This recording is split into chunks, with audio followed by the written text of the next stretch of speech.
Well, hello everyone. I'm Jenny Kilbala, the Communications Coordinator at the Peter White Public Library. In today's community conversation, we're going to talk about race. And we're very interested in that topic right now in the nation. And I'm joined by Dr. Jessica Cruz. She's the Chief Diversity and Inclusion Officer at Northern Michigan University. Hello, Jessica.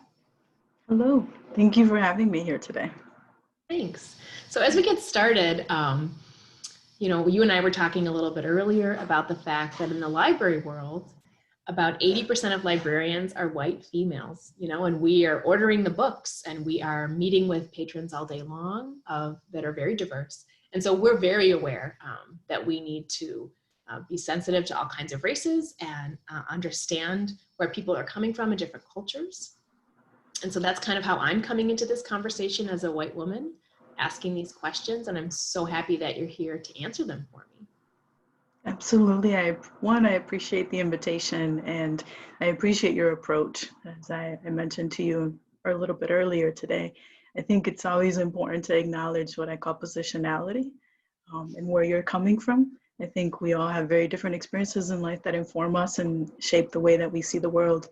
So I think how you approached it just now is absolutely perfect. Thank you for doing that. And again, for the space to have this conversation here today. And why don't you tell us where you're from? How did you end up in Marquette? Sure. So I'm actually originally from Puerto Rico, Jauco, Puerto Rico. It's on the southwest part of the island. I grew up for the most part in Grand Rapids, Michigan. Went off to New York for grad school, Teachers College, Columbia University, came back to Michigan.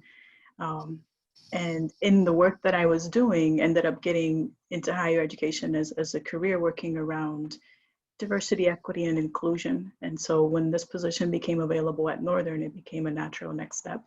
I came up here for the interview, and ironically, my first reaction was to say, oh, I never thought that coming up to the UP would remind me of my hometown in Puerto Rico, like just kind of coming up the hill and seeing the water on the right-hand side there as we were coming into downtown.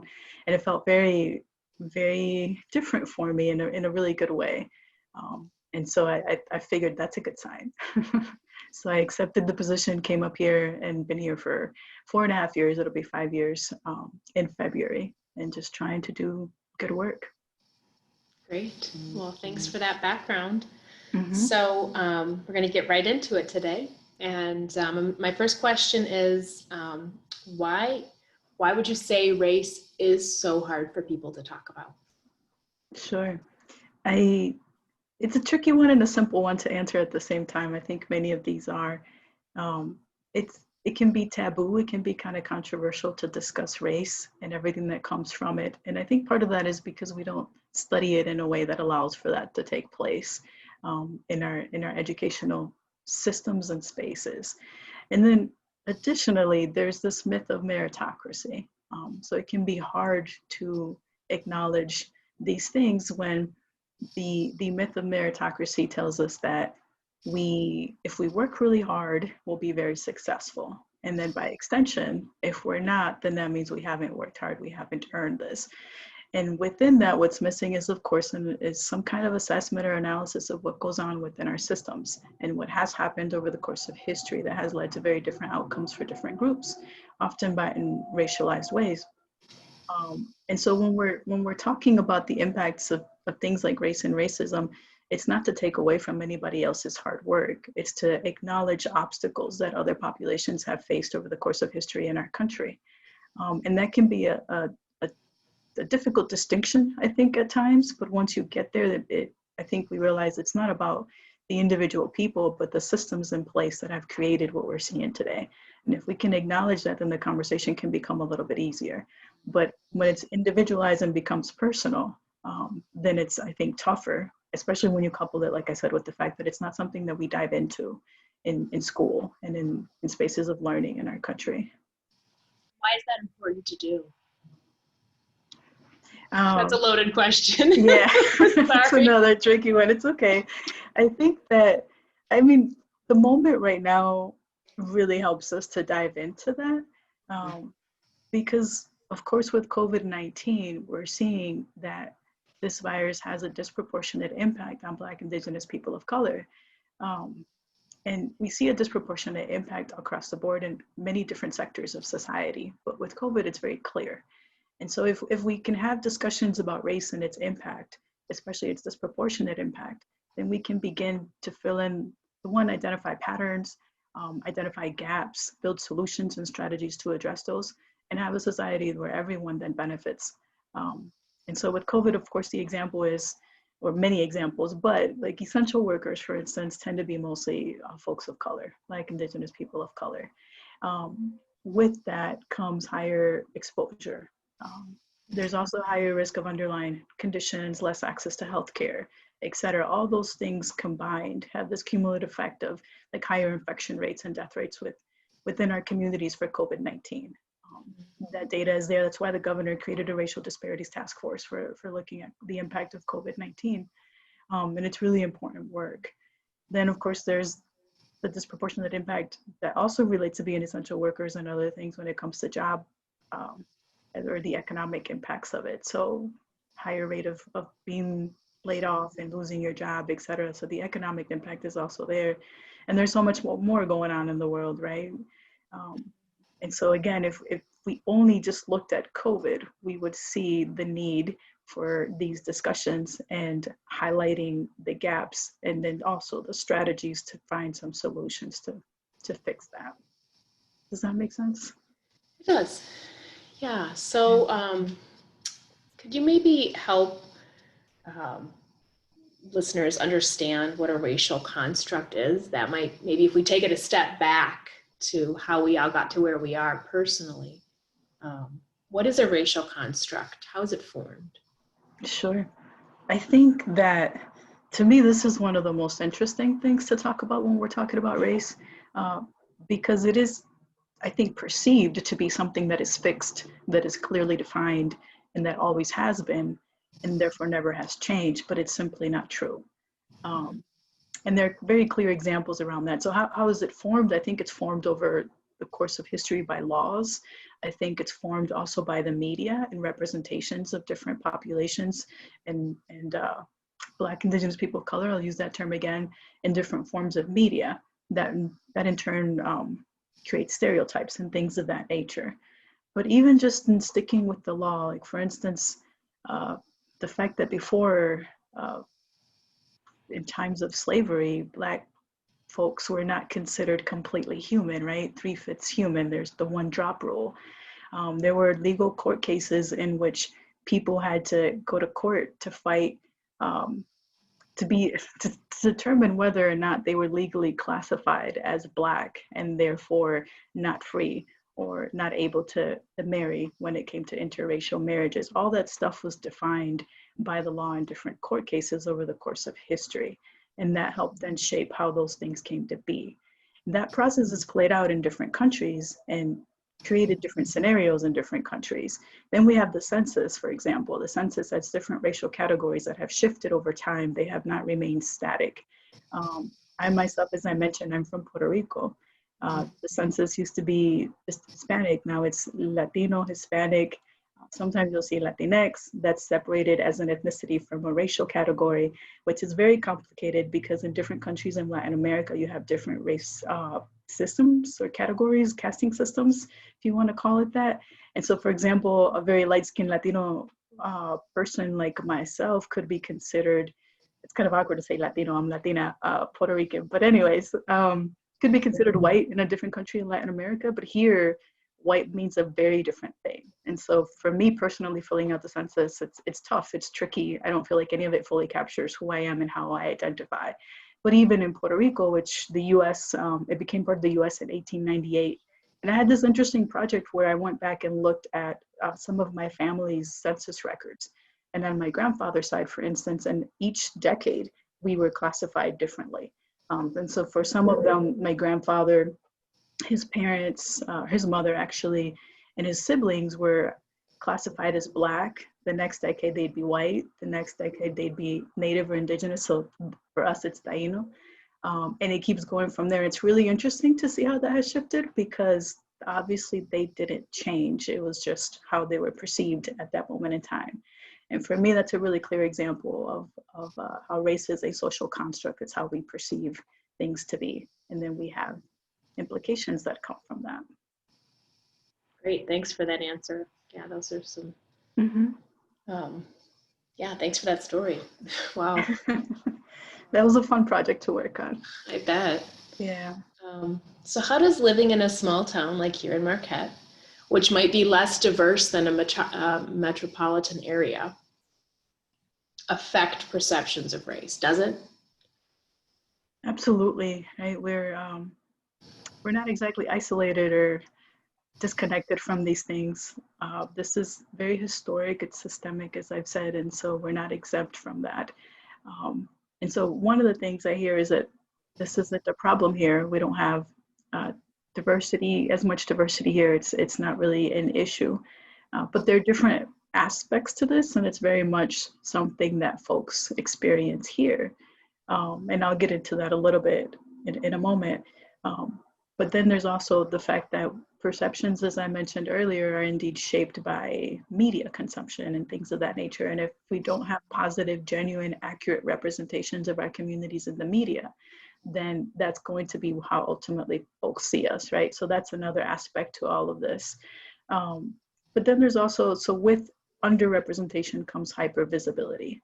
And that's something that we definitely see play out here in communities like this. Of course, not just Marquette, but around the country and really around the world. So hypervisibility, underrepresentation, I would say also invalidation of experiences with this.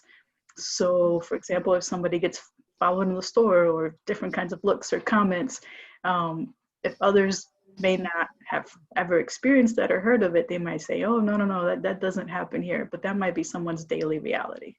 And so all those things are very much present in spaces throughout the country like this and around the world, really. Okay.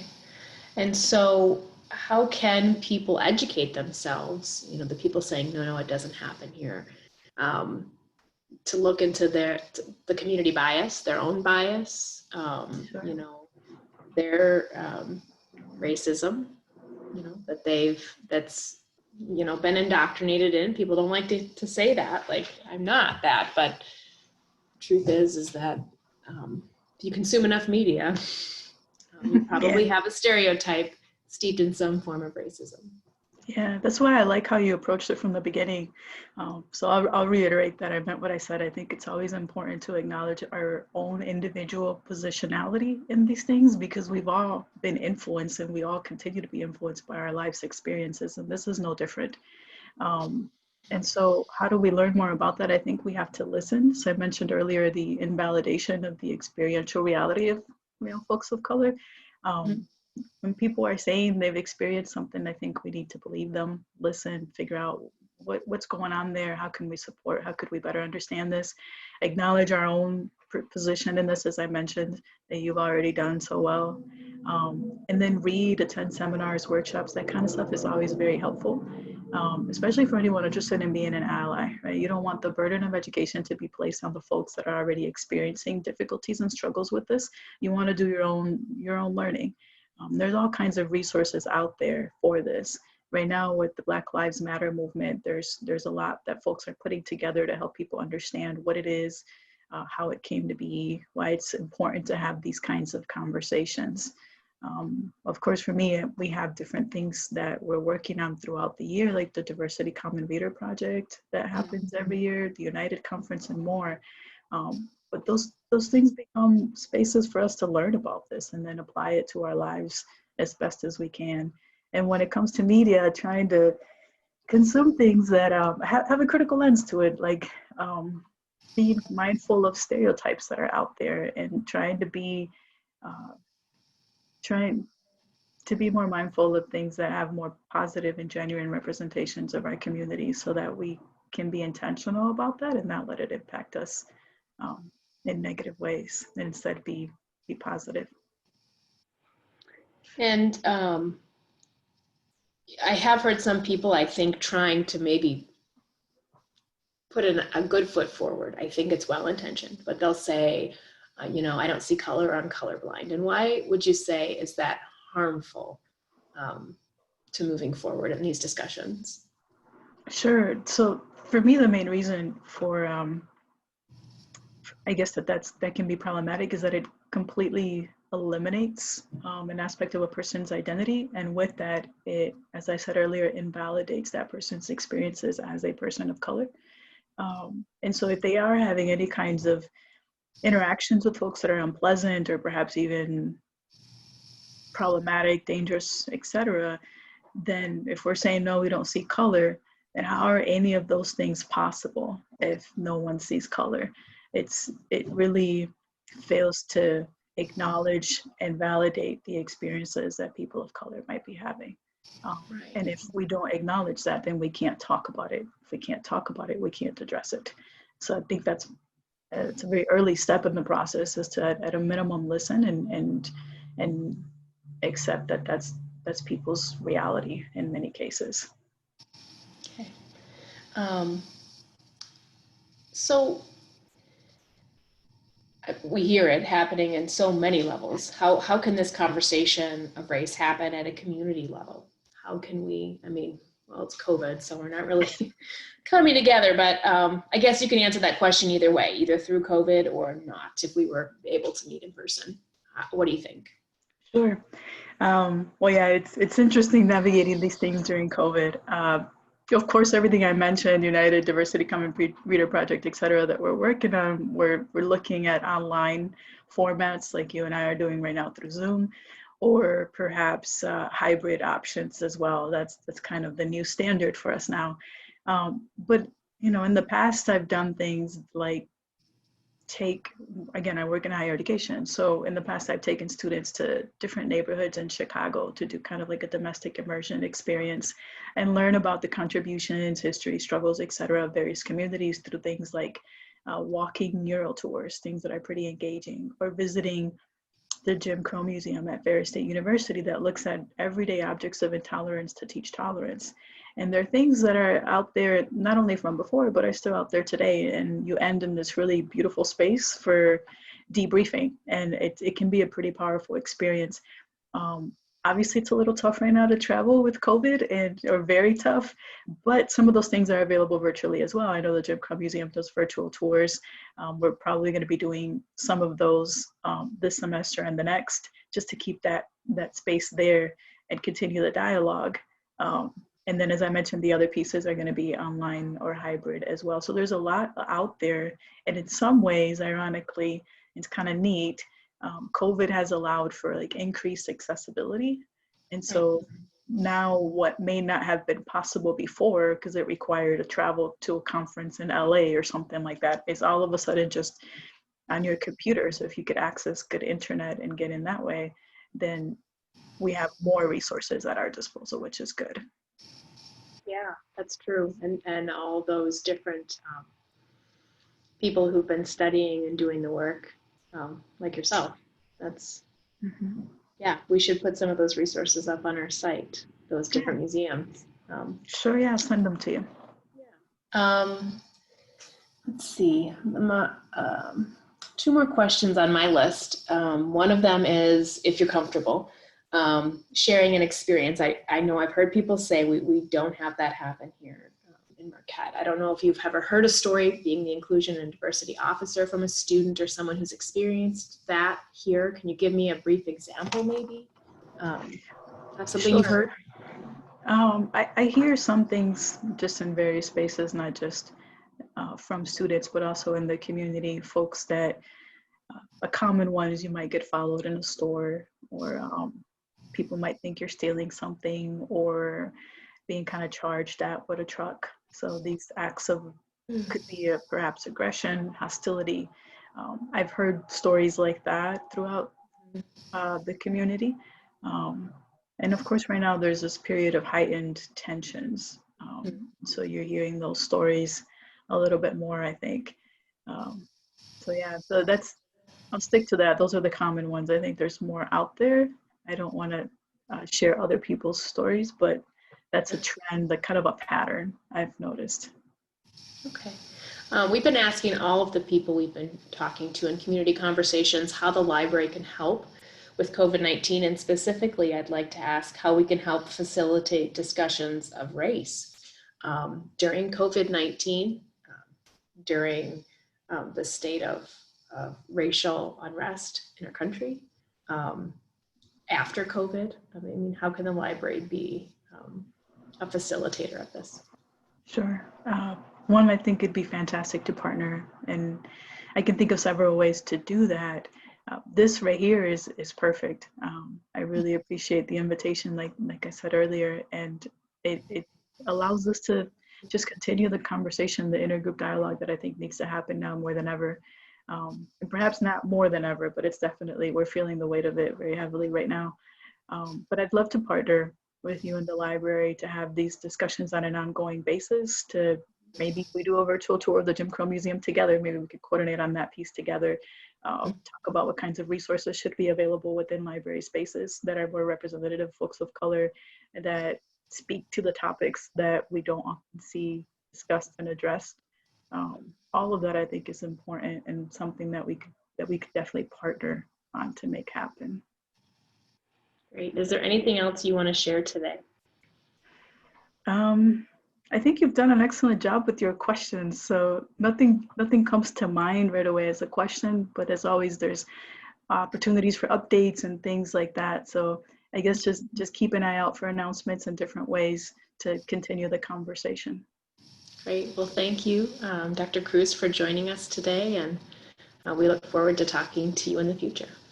Absolutely. Thank you again for having me.